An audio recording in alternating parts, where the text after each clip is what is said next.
Morning Dubai. Welcome back to the Lovin Dubai show where we go through the top trending stories that everyone across the country is talking about. Our top story for you today, money, money, money. Dubai's biggest ever budget just got approved. And then rent prices in Dubai might finally see a decline in 18 months. The music to our ears. We've all been waiting to hear about 18 months. Oh my days. Also, Mohammed Alabar in Saudi said, I have a home in Beverly Hills. My kids don't want to go there because it's dangerous. We're going to talk about that. And then after that, we're going to talk about a Dubai athlete who dropped out of a treadmill world record attempt at 510 kilometers. And later in the show, we're going to be joined by Kash Sheikh, who is the CEO and founder of Baseball United. And we're talking all things the Arab Classic. The region's largest baseball showdown is coming very soon. But first, a quick rapid weather report. We're expecting highs of 33 and humidity at 57%. Still sticky, but we're doing okay. You know what is also doing okay? The Dubai budget, because it's the largest ever in the history of the Emirate that just got approved yesterday. Breaking news, the government of Dubai's 2025 to 2027 general budget cycle will be the largest in the Emirates' history. And this is a testament to the limitless aspirations of the rulers of this country who expect the highest standards for Dubai and for its people. The government of Dubai's general budget cycle for the fiscal years 2025 to 2027 will see total expenditure of 272 billion dirhams and total revenue of 302 billion dirhams. This aligns with Dubai's ambitions to promote sustainable economic growth, enhance community well-being, and solidify its reputation as a land of opportunity and innovation. So the question you might ask this morning is, where is all of this money going? Because it is no insignificant amount. So thank you, Dubai Media Office, for this information. 46% will go towards the infrastructure sector, 6% will go towards government excellence and innovation, 30% to the social development sector, and 18% to the security, justice and safety sector. Now, 18%, fast math, Farah, 18% of 272 billion going towards security in this country, in this emirate specifically. That's what I feel like surprised me the most about this entire report, is 18% towards security. Because you would just automatically go like, it's secure. It's already got that down, but to just basically put more money into it to make sure that it stays that way, I feel like that's the most impressive thing about it. But I mean, obviously, like the whole budget is very significant. Yeah, no, I totally agree. 18% towards security, justice and safety. But I think as the population grows, more and more people coming into the country, safety is, of course, going to be top priority and something that needs to be looked at. And I think this is a saying that it will continue to be looked at in a massive way. And then infrastructure, like 46%. And this will be looking at roads, tunnels, transportation systems, storage stations, parks, renewable energy, water drainage system, and things like the Al Maktoum Airport. And I think we know, we've seen these announcements. So like things like the trade center roundabout that just came, that will be from this budget. And it will all be in the next 3 years, everything going from this big pot of money trickling down to improving life for us. I feel like it's really, really impressive, to be honest, just to see like how it all goes down. And it's really impressive to see, like, where the money is going. We wouldn't it's not that we wouldn't care to know where it's going, but it's really nice to have that sort of information. You go like, okay, the place where I live is going to invest here, and like this is how it's going to change, and this is how it's going to make lives for all of us better. So I feel like it's really nice to see that. Yeah, I think it's so true. It's very transparent on a government level. And before we move on, I think my favorite quote was from Sheikh Maktoum bin Mohammed, and he said, Dubai's future has already begun and only greater prospects await one of the world's most remarkable cities. And it truly is, and it truly feels like that, which is why we have so many people moving to the city, which is why rents have gone up. Oh, yeah. So speaking of rent, that's our next story. So rent prices in Dubai might finally see a decline. According to S&P Global, Dubai rents may remain steady for 18 months before potentially dropping due to increased supply. I know. An international ratings agency reports that Dubai's property market remains strong and unaffected by regional geopolitical conflicts. Additionally, the market expects about 182,000 new units to be delivered by 2026, which is much higher than the average of 40,000 units in previous years. What's really interesting there is that they said Dubai has been unaffected by geopolitical conflicts because I think to date it's felt like every 5 years, every 10 years, when something in the region concerns, people flee. Yeah. That hasn't happened this time. The property markets have stayed stable, which means prices are still up here. But as more units become available, they're saying this is when the demand may level out and lead to lower rents. So yesterday we had the Chief Marketing Officer from One Development talking about one of many new builds that are happening, but because there's so many, eventually that means it'll go easier in the pockets for me and you. Exactly, because the supply is just going to really, really increase in contrast to the demand. So I feel like that's where we're going to see, obviously, the drop happening, which is music to all our ears, to be honest. As people who are like, I don't know, like moving every year or so. This is just perfect timing, to be honest. It's interesting because the property markets in general are so cyclical that like every 10 years you would see a dip, but it just feels like Dubai is on an upward trajectory. The budget, which has just been announced, is proof of that. The population is rising, and you know there's the 2030 plan, there's the 2040 plan, and my summary of it was that the only way we would see a dip in property in the city is if there was a global economic downturn, because then you would lose the investment from the biggies, India, Russia, and the West. That would be the only reason that we would see a dip. But at the moment, that's not happening. So the only dip is going to come when we're overrun by property options. Yeah, there's going to be more properties than people. Well, not accurately, but I mean, it's really good to see, to be honest, because ever since COVID, it seems like it was constantly going up prices wise, but according to the report, it's only been increasing since 2022. So it's only been in the last 2 years that we've seen such an increase. But since COVID, obviously everyone's like, the prices haven't been the same, like it's only been increasing, blah, blah, blah. So, I mean, maybe we'll catch a break now.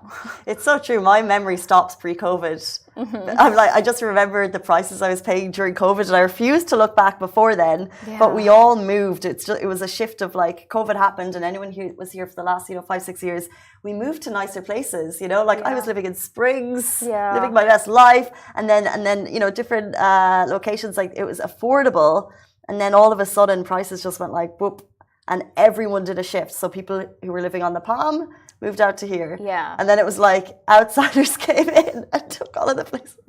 Gone. Outsiders. New people moving to the city. That's a better way to phrase it.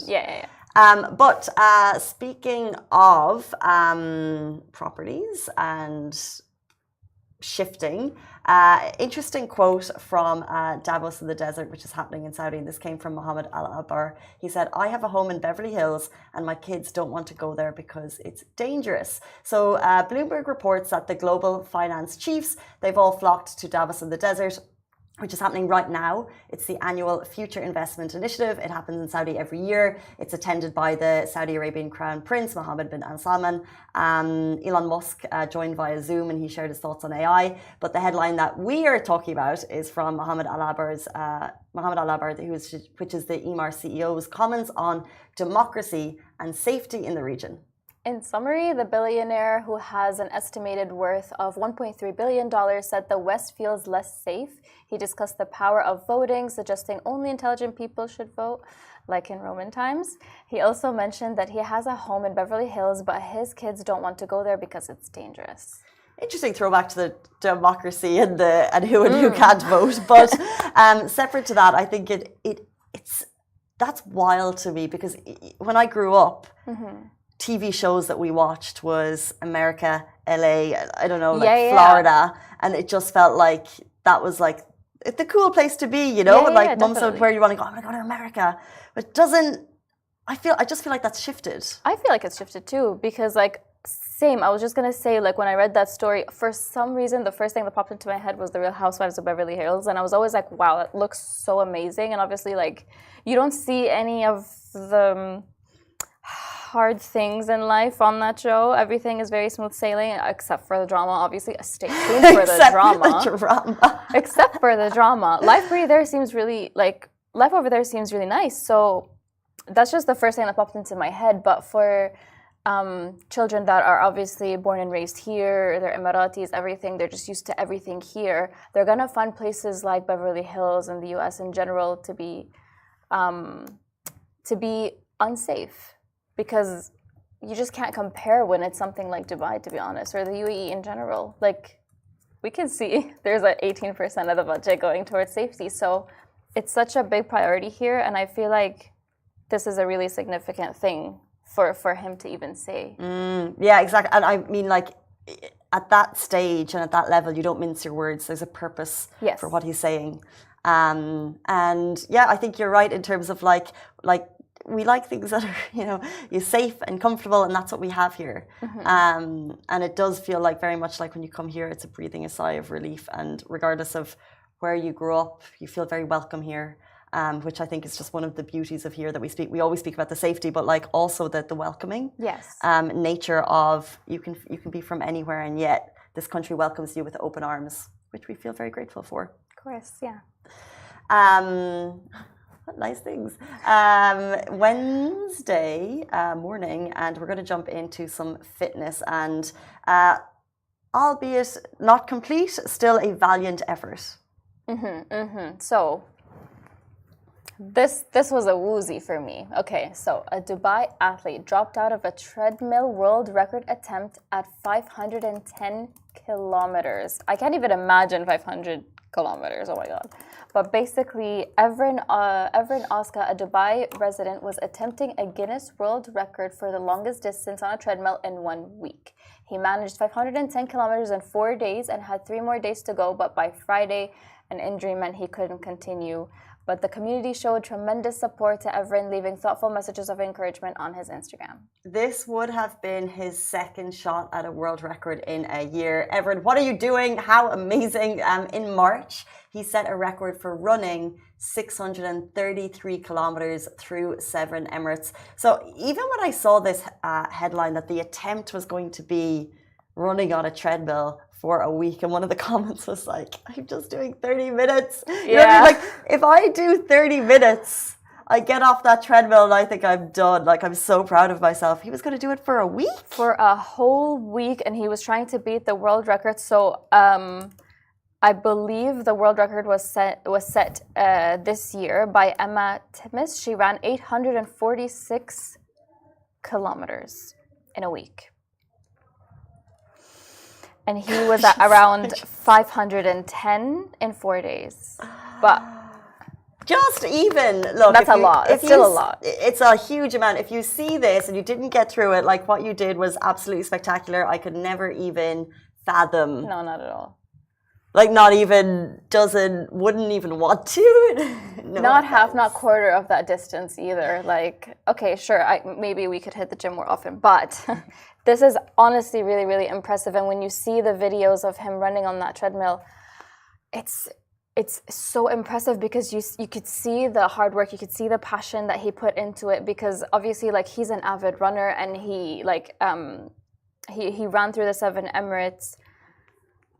Very, very great. But it's so inspiring to see, especially, like, you know, here in Dubai, you can see the athlete, like, going, I don't know. Some people are built different. Some people are built different, yeah. And we actually had everyone on the show, Farah Bashir, he'll be back next week, was interviewing him, and he, although we say he's inspiring and we say people are built differently, question to you, were you built like this? He said his lifestyle before, way back when, was eating, drinking, smoking, whatever. You know, like, he wasn't in his best shape. So it is a mindset thing. Like, definitely. We all, you know, of course, like, disregard it. Like, we can, you know? And then I think if you see things like this, you realize, like, he was able to turn his life around and, like, lean in towards fitness. So why couldn't we? But he says, you know, 4 days since the attempt, still not able to walk. I've had a lot of time to reflect over the last few days. And he's also put some takeaways up on Instagram if you'd like to share them. His name on, and also just go and show your support, I think. Yeah, definitely. Like, that's such a big attempt that he did right there, and he deserves all the support, honestly, because that was not just a passion project. And I can just imagine the soreness he's feeling right now. I bet the recovery is like as hard as the training that he did. Yes. The recovery is probably going to be brutal. It's like, you go to the gym and the next day you literally can't sit and you're walking like... Yeah. He's got that, but... Worse. But way worse. Way worse. Guys, we're jumping in. We're going to talk Love is Blind. My question to you, the reunion's coming up. Have you seen it? No. Have you? You watching Instagram? Have you seen it? Well, there's tea going on our page between Shafiq and Simo. And I'm trying to remember if they're friends during the show. Okay, so a bit of a background if you haven't seen the show. I haven't, so this is great. Okay, yes. Give me the feedback. Do you know what Love is Blind is? Yes. So they did it, but for the Arab region. Yeah. And to say it caused controversy would be minor in comparison to the conversations it spawned, because they've taken like 10, 12 interesting characters, but I think people think that they reflect the region when some people are traditional in their thoughts, some people are very more liberal, and I think people are like, that doesn't represent me. You've got the people that went viral, like Noor. Yeah, oh my gosh, yes. Oh, so you know. So even though I didn't watch the show, there are parts of it that went super viral on TikTok, and Noor's quote just... I don't do coffee dates. I don't do walking dates. Okay. I mean, you do you. Baked meal, very nice. Fine dining, reservations, that kind of thing. I mean, okay, you do you. If that's the kind of thing that you're into, that's cute. I'd love if someone was on a dating app and someone was like, hey, do you want to go for a walk? And they just said that. You know what I mean? I'm pretty sure that phrase is going to be used a lot right now. Yeah, so true, so funny. But I saw, like, we posted on Lovin Dubai yesterday that there was like a little bit of a feud thing going on between two of, what you don't call them contestants, two of the reality show stars. People looking for love. That is what we hope. Yes. We're looking for love.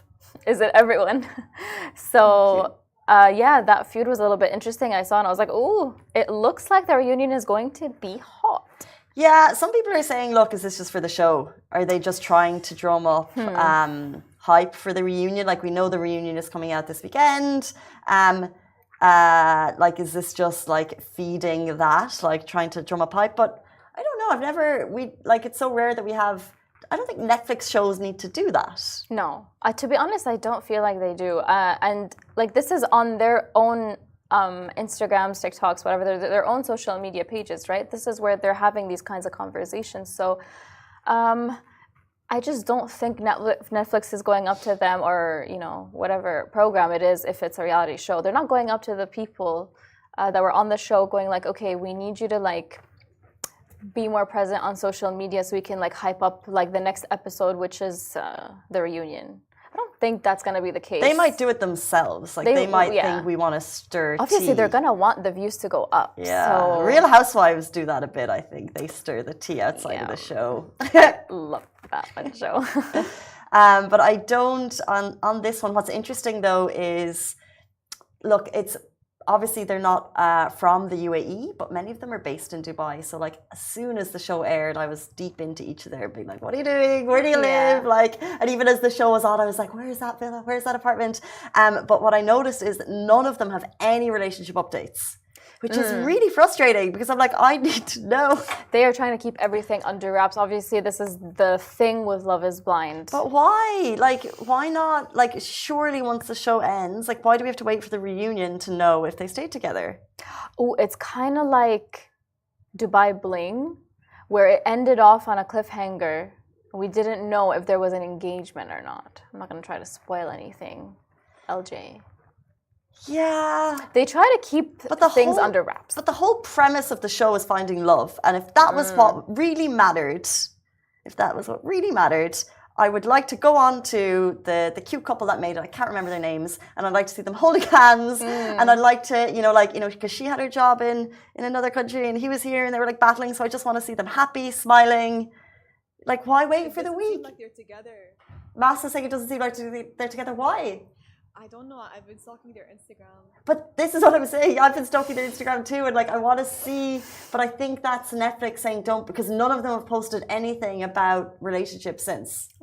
That's not. They want you to stay tuned and to see the reunion, to see if they continued or not. They read people's comments like how Real Housewives do it. They read people's comments and feedback, and it's usually really harsh. It's like, yeah, I hate her dress. Oh, people are awful. Online. Online. Face to face, we're all fabulous. What is the name of that couple on Love Is Blind? If anyone's watching, we're nearly done. By the way, it's great tea for me. Mohammed and Safa. Yes, because he loves Safa. Do you know? Have you seen these clips of this couple, Mohammed and Safa? I guess they didn't create enough buzz, like feud-wise. It's because they actually seem to really like each other. But okay, I think Love Is Blind will work as an experiment, and people could find love on the US version. I just okay. I didn't watch this one. Let me be frank, but I just have a feeling like it wouldn't work so well in the Arab region. That's just my opinion. You know what was about the show which I really liked is that there was actually parts of Arab culture that I wouldn't be aware of, but that were kind of magnified or just shown. So you really did learn about the culture. So although the original start of the show isn't exactly traditional, neither is it traditional in the West either. But then when they decide that they want to go ahead with this, they get in touch with the parents, and one of the reasons, I can say it now because it's been aired, one of the reasons that one of the relationships didn't go ahead with the wedding is that she really wanted to, but her family was in Canada and they wouldn't fly in or they weren't able to. Well, this is what the show said. So like it was respecting the fact that the families, you need their approval, you need mom and dad to be okay with it, you need them there, you need their support. So you did see those conversations happen, and you saw once the couple decided, like you saw the approach to the parents, the permission from the parents, you did see those aspects. And once you have the permission of the families, it's all gravy. Go ahead. Although one of my brother's experience took 3 years to get the permission from the family. Ooh, that's a long time. Yeah, it's a long time. But now, happy as clams. Yeah. 8:53. The reunion is coming out this weekend, so more on that next week. The CEO, the founder of Baseball United, the man bringing baseball to the UAE, is back this year for the Arab Classic, and we have him on the show after this very short break. Do stay tuned.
Hey guys, welcome back to the Lovin Dubai show. The Baseball United Arab Classic features the top baseball national teams from the Middle East and South Asia. It's happening in Dubai from November 7th to the 10th. And today we're joined by the man who has brought baseball to Dubai, Kash Sheikh, the CEO and co-founder of Baseball United. Welcome to the show. Hey guys, how are you? Great to be back. 1 year later, it's great to see you guys. It's so exciting to have you back. Welcome back to Dubai. Yes. Thank you. Let's jump right into it. So obviously off the bat, we want to know what inspired Arab Classic. Oh man, we just wanted to help all the national teams in the region. As you know, baseball is still a growing sport in the region. We're trying to make it bigger. It's a huge sport internationally. America's pastime. There's 200 million baseball fans in North America, 500 million around the world. And there's a lot here in the region. There's a lot here in the UAE. Our data says there's 800,000, but they've never had a product. They've never had national teams. They've never had, local leagues to really inspire them and to get behind. So as part of our strategy, not only did we launch our league, as you know, last year, but we partnered with 9 different countries to help develop their national team programs. India, Pakistan, Palestine, Saudi Arabia. And I'm rocking the newest one, the UAE national team, the baseball team for the UAE. We just founded it like 3 weeks ago. So it's the first time in history the UAE will have a national baseball team. We're very proud of it. And that team and all these other teams, 9 total, will be competing in the Arab Classic here in Dubai at our new ballpark. I love that so much. I'm quite a patriotic person, so I'm glad that I'm able to shout for UAE. I've been here for 10 years. I'm going to take it as my own. Yes. But you have the Emirates ID, so you technically could play for the UAE baseball team. Anyone with an Emirates ID, you don't have to be an Emirati national because we follow World Baseball Classic regulations. So as long as you have an Emirates ID, you can play for the UAE national baseball team. So tell me more. How am I getting on the team? Well, we got tryouts. We got tryouts starting soon. So we just learning balls and strikes. That's the first step, the terminology, and then we're going to get you guys on the field. I played rounders growing up. I'm so in. You've no idea. I'd love to crack that bat. Look, you're in such a unique position because you've literally brought baseball to the region. Right. So in terms of like the playbook of baseball culture, baseball rules, you could technically have changed things. Yep. Have you done that? We changed a few things for our pro league. We introduced a couple of fun rules to make it more exciting for young people, score more runs, more home runs, things like that. But the core of the game we kept the same, and we've really been trying to educate people about the game while we've been out here. What do you think we can expect this year? Well, this year we've got the Arab Classic. It's the first time in history. All right, it's the most competitive, most diverse, most volume tournament that's ever happened here between national teams. Saudi Arabia is competing for the first time in history. Obviously, UAE for the first time. India is playing Pakistan for the first time in history. Friday night, November 8th, prime time, 8 p.m. at the Sevens at our ballpark. India is playing Pakistan. You guys know when India plays Pakistan in cricket, there's 600 million people who watch. If we get like 1/100th of that, we'll be happy. But we really want people to come out. That's the big thing. We're doing really well as a startup league. And you all know this better than anybody. We're entrepreneurial. We're doing well on sponsorship. We're doing well on broadcast. The place we need the most help, honestly, is tickets and people coming out to the ballpark. Last year, we had 2 showcase games. We had about 5,000 people come out each night, which was really good for us. This year, it's a new product with these national teams. I have no idea if 200 people are going to come out or 2,000 or 5,000, but we'd love everyone to come out, check out the new ballpark, which is also our big news as well, that we have a field now, a professional field for the first time in history in the region, not just in the UAE, but in the region. So if you drive 10,000 kilometers north, south, east, or west from here, you will not find a professional baseball field. And we decided to build one because we knew that was one of the main reasons why the game hasn't fully developed: lack of facilities, lack of fields. So you've built a ballpark. Dare I ask, what was the biggest challenge of making the Arab Classic this year? Was it building a ballpark for the first time, or was it bringing those 9 nations together? All of it. The ballpark, I would say, is an insane thing that we've done, because to be honest with you, we didn't start out this year saying we're going to build a ballpark, but we kept having challenges finding the venues, getting the dates locked. We were playing in cricket stadiums, and every time another cricket event came, they'd be like, well, you got to reschedule your event. And we're like, wait a minute, we don't want to always be kind of second in line. So we said, you know what, we're going to go out to the Sevens, which, as you know, is an amazing sports and entertainment complex. Matt Tate and the team there have been awesome. And we saw this big patch of dirt, literally of sand. And I said, what if we build a ballpark here? And really, like 5-6 months later, which is pretty quick, we got a deal done. And then what's crazy, guys, is that we've built this field. Today is day 33. of our build. We pretty much have the field completely done. So in less than 40 days, by day 38, it's going to be completely done. Less than 40 days, we built the first professional baseball field in the region. So it's historic because it's the first, but it's also historic because it's the fastest ever built. We have, some of the best partners in the world that's helped us build it. Our turf is what's called synthetic. It's a synthetic surface. It looks beautiful. You guys got to come out and check it out, because when you see it, you'll get a real feel for the game. Boss move. We would honestly love to come see it. So Yes. 9 teams are going head to head, including the UAE, India, Nepal, Pakistan, Sri Lanka, Saudi. There's more. Who are you betting on? Oh my God! Look at you getting me in trouble. Well, I am rocking the UAE right now. The UAE is going to have a great team. They're going to have a great team. They're a little bit older. I don't want to age them, but like their average age is a little higher than some of the other teams. But they're very experienced. Pakistan's the highest ranked internationally right now. So Pakistan's number 36 in the world, which is one of the highest rankings ever for countries from this region. Palestine's 46. So Palestine, we expect to have a really good team. Sri Lanka's 51. So I'd say those are the 3 ranked favorites. But I think UAE and Saudi, the 2 newcomers, are going to be really competitive. What's cool is UAE's first game in history for baseball is against India. It's in our morning session on Thursday. So basically it's a 4-day tournament, and we have morning sessions and evening sessions. And then what's cool is 1 ticket for the morning session gets you 3 games. Evening session gets you 2 or 3 games. So you get to go see a lot of the nations play. It's pretty inexpensive. It's 49 dirhams to buy a morning session ticket. I mean, you spend more than that on cups of coffee a day. I know I do. So it's very affordable. We want people to come out, support their national teams. How wild. The UAE is going to be playing its first historic game of baseball coming soon at the Seven Stadium. But let's take it off the pitch a little bit, because I was down there last year. It was my first time ever experiencing baseball. And I loved it. And I have friends who experienced it for the first time, and we're going back. And it wasn't just for what was going on the pitch. That's it was right. kind of like the off-the-pitch culture. Right. So for people who've never been, can you give people an idea of what off-the-pitch baseball culture is like? Yeah, it's the food, it's the refreshments, it's the mascots running around.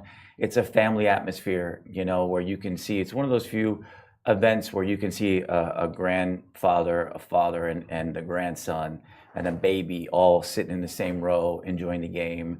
It's a perfect amount of time. It's a couple hours.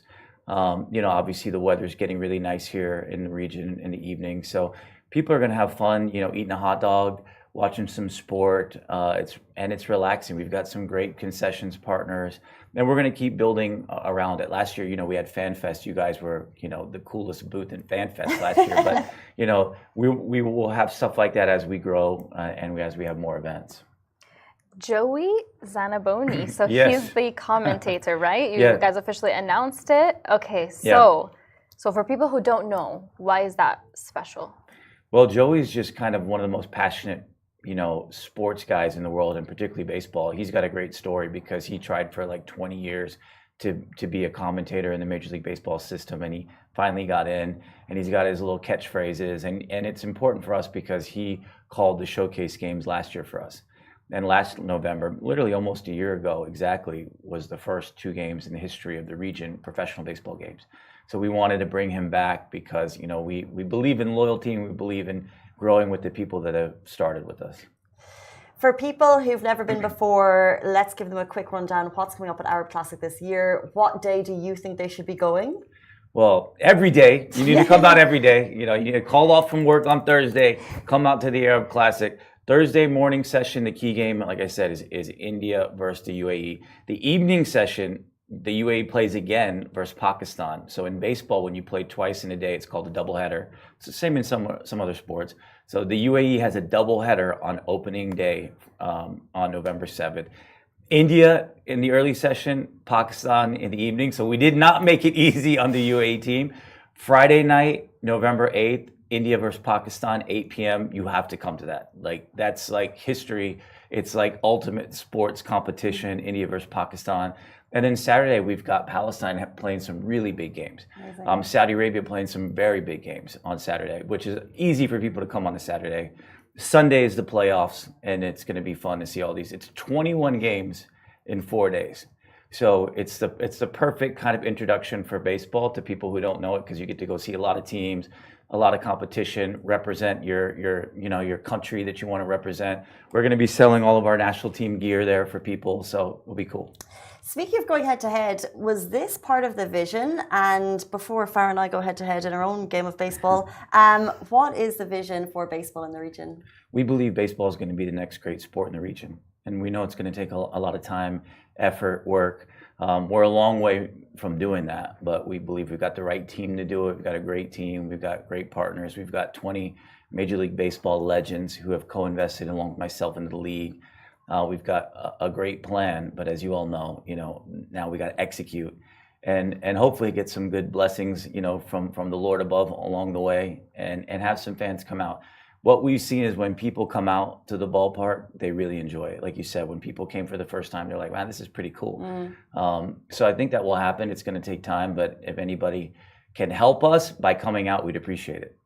Do come out. By the way, you can get tickets on Platinum List. JB will kill me if I don't say you can get tickets on Platinum List. Please come out. Discount codes are floating around town, but like I said, it's 49 dirhams. That's pretty easy to get in there. Such a good day out. I definitely recommend getting down there. Before you leave us, we're going to put our own baseball knowledge to the test. It's a new game. So we're going to play a game called Baseball Pictionary. All right. Which constitutes of some baseball phrases, which you're going to read out to us. Okay. Farah and I are going to do our very best. We did not rehearse this, so I don't know what's happening, but I'm ready. Neither did we. Farah and I are going to do our very best to draw them, and then you're going to rate us. Okay. And I'd like you watching the show to join in as well. Cairo, maybe we'll need a hand with this. As I say, as long as I'm not drawing, I feel good about it. The thing with we understand that baseball is a new game in the region, and some of the phrases we'd like you to maybe explain what they are. Okay. To give people a rundown of what it means, because there's so much different slang and stuff that we're just getting used to. That's right. Okay. So I think we need to pop ourselves up. All right. Should I move or stay here? You'll stay here, and these are one by one. You'll read out to us. This is fancy. Right. Yes. Well. Okay. Okay. Baseball Pictionary with Cash. Wow. Would you like to host it? Thank you. Yes. Take it over. All right. Welcome to Baseball Pictionary here in the Lovin Dubai studios. I'm Cash Sheikh, Chairman and CEO of Baseball United. We got two lovely contestants here with these baseball terms. Are you guys ready for the first one? Yes. This one is easy, I feel like.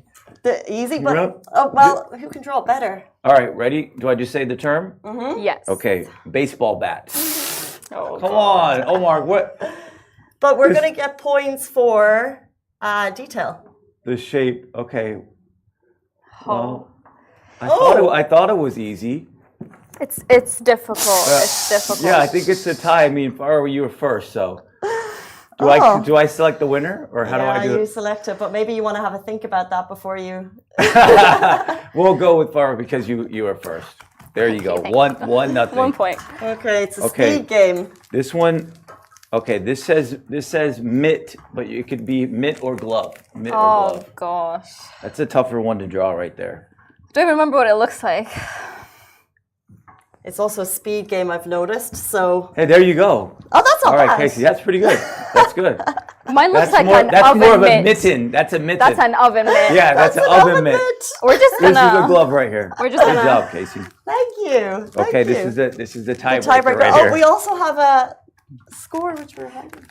It's 1-1. Let's go 1-1 right now. 1-1. This is it. This is a drama. Okay. This is for, what's the prize? What do you guys win? The merch. Yeah, you win a UAE jersey. You win a UAE jersey. All right, JV, ready? We were talking before the show about how much we want to get our hands on baseball merch. We really wanted on. Yeah. By the way, our merch is going to be in Go Sports stores starting November 5th, Dubai Mall the Emirates. So anybody can get That's it. where you'll be shopping after I win this. Baseball helmet. A baseball helmet. This is what the batter wears when he comes up to the plate.